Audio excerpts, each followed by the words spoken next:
السلام عليكم، ازيكم يا حلوين؟ عاملين ايه؟ يا رب تكونوا بخير. يلا بقى نعمل مع بعض احلى واطعم طبق كشري بعدس اصفر مفلفل وطعم وريحه هيعجبكم قوي. اول حاجه هنا حط حله، هنجيب شويه زيت. حطيت هنا شويه زيت حلوين كده، خلي الزيت يكون يعني كتير شويه عشان يخلي الكشري بعدس اصفر مفلفل. واحط حته زبده صغيره، ما تكتريش في الزبده عشان لو زودتي الزبده ما بيبقاش مفلفل، اما زودي الزيت اكتر من الزبده. اول ما يسخنوا هننزل عليهم ببصلايه. ادي الزيت والزبده سخنوا معانا، هنجيب بصلايه مقطعه مكعبات صغيره. بسم الله. هنزل معاها ورقه لورا، بتدي ريحه وطعم حلو قوي. البصلايه اهي بتتشوح مع الزبده ورقه اللورا. هننزل دلوقتي عليها بالرز بالعدس. نزلنا هنا اهو بالرز بالعدس بعد ما البصلايه سخنت شويه.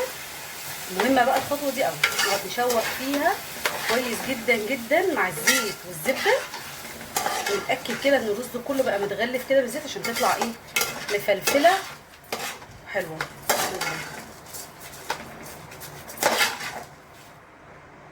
هنحط هنا مع الرز وهو بيتشوح الرز بالعدس رشه كمون كده ايه صغيره. بسم الله.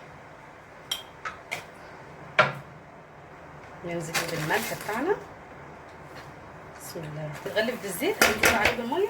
اهم حاجه في الخطوه دي بقى ايه، ما نكترش الميه، عشان لو كترنا الميه اللي بنسقي بيها يدوق بس تغطي الكشري كده. بسم الله الرحمن الرحيم. نسيبه بقى يستوي مع نفسه. اول ما يشرب الميه بتاعته دي هنغطي عليه خالص ونسيبه بقى يكمل سوا مع نفسه براحته. وبعد ما تشرب ميته، طبعا لسه ني، في الخطوه دي بقى هوطي عليه النار على الاخر واسيبه بقى يكمل سوا براحته. ما تضيفيلوش ميه تاني عشان ما يعجنش. بصوا الكشري وجماله، بصوا مفلفل ازاي ما شاء الله. باقي في حاجه بسيطه جدا يكون استوى معانا خالص. انا عايزه اوريكم الفلفله. وادي غدانا بقى جاهز، كشري المفلفل بتاعنا. بتنجان المخلل عملته معاكم امبارح طريقه حلوه وخفيفه، روحوا ارجعوا للفيديو هتعجبكم قوي. الصلصه بتاعتنا احنا بنعمل جنبه صلصه، مش عارفه انتوا بتعملوا جنبه صلصه زينا ولا لا. هي صلصه عاديه جدا، بنضرب طماطم وتوم في الخلاط، ننزل فيها في شويه زيت وبنحط عليها خل، بنتبلها بنبهرها عادي جدا بالكمون.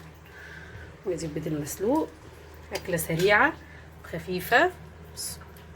بسم الله الرحمن الرحيم. بصوا شكل الكشري، بصوا مفلفل ازاي. يا رب الفيديو يكون عجبكم. لو عجبكم الفيديو ما تنسوش تشتركوا معانا وتتابعونا وتعملوا لنا لايك، وتستنونا في فيديوهات جايه كتير. سلام.